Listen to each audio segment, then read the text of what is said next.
अस्सलाम वालेकुम।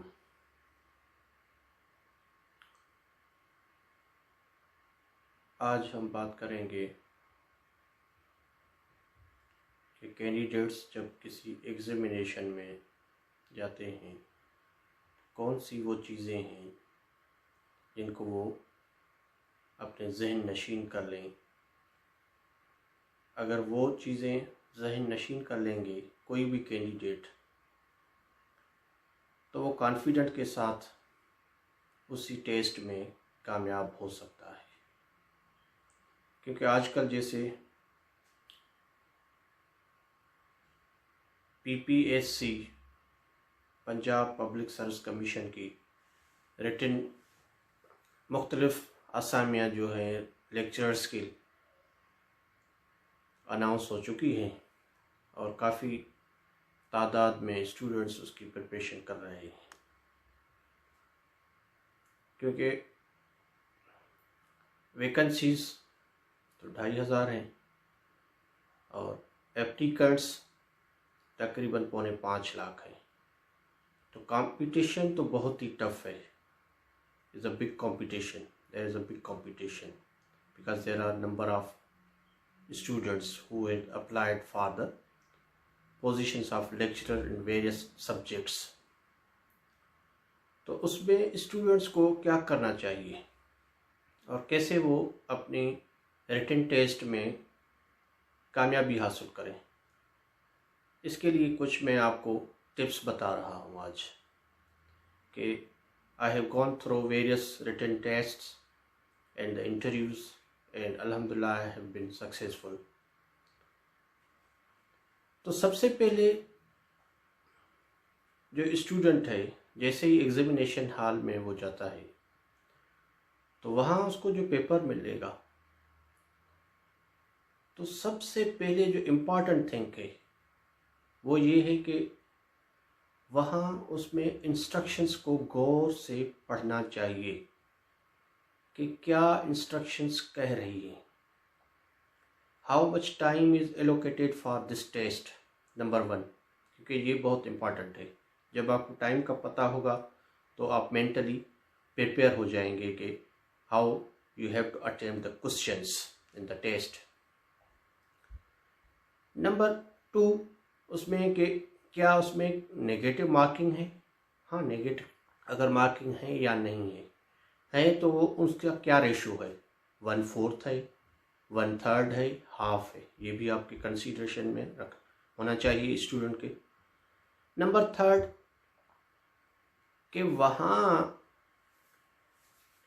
जो इंस्ट्रक्शंस हैं कि आपको करेक्ट आंसर को सेलेक्ट करना है तो उसको क्या टिक मार्क करना है, इनसर्किल करना है, क्रॉस लगाना है, ये भी गौरतलब है। क्योंकि अगर आप इंस्ट्रक्शंस सही तरह से समझ रहे हैं और समझ गए हैं तो half way you are on success, आधी कामयाबी आपकी यहाँ ही हो गई।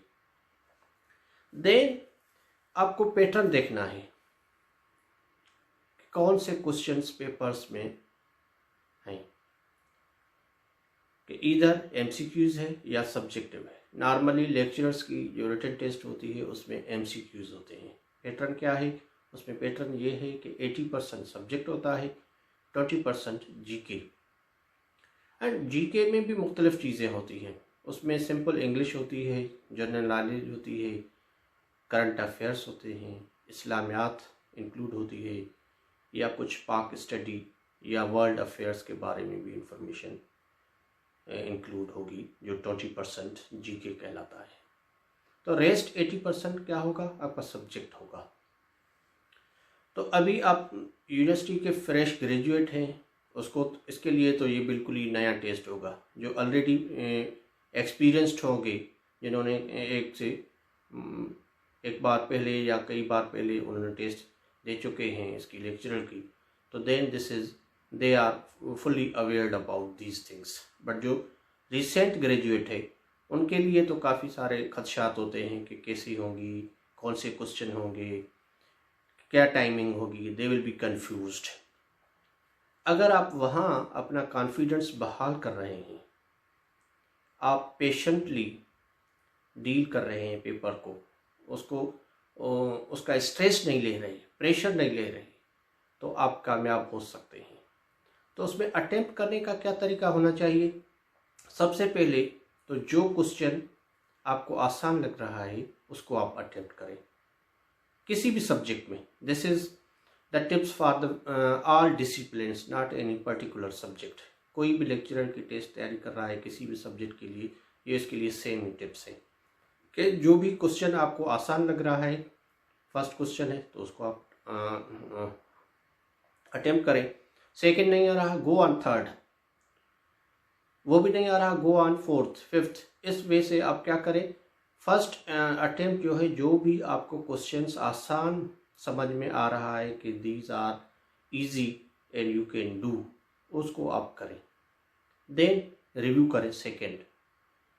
अगेन अभी जो आपने अनअटेम्प्ट किए हैं, जो छोड़े हैं, तो उनको आप देखो। तो देन आप अंडरस्टैंड कर जाओगे कि वहाँ क्या क्या अभी क्या कर सकते हो। अभी अगर आपके पास टाइम है, then you go for third revision. तीसरे मरतबा आप उन क्वेश्चंस को देखें। देन अगर आप देख रहे हैं कि मैक्सिमम क्वेश्चंस आप कर चुके हो अटेम्प्ट और you are sure about this कि वो सही भी हैं, तो जो रेस्ट आपको नहीं समझ आ रहे हैं उसको नहीं करना चाहिए, तो ये बेहतर होगा। क्योंकि अगर आप वो अटेम्प्ट करेंगे तो might be if there is negative marking, तो आप लूज़ कर सकते हो अपना स्कोर। तो बेहतर है अगर आप ज़्यादा क्वेश्चंस आपको आ रहे हैं तो just do what ever you attempt the correct one, rest को आप छोड़ दें, ये करने की ज़रूरत नहीं है। अगर आप बिल्कुल ही समझ रहे हैं कि आपने उसका 20-30% करेक्ट किया है और रेस्ट क्वेश्चंस आपको नहीं समझ में आ रहे, तो then you have two option go for selecting these answers, might be you will be get some correct one। तो ये है।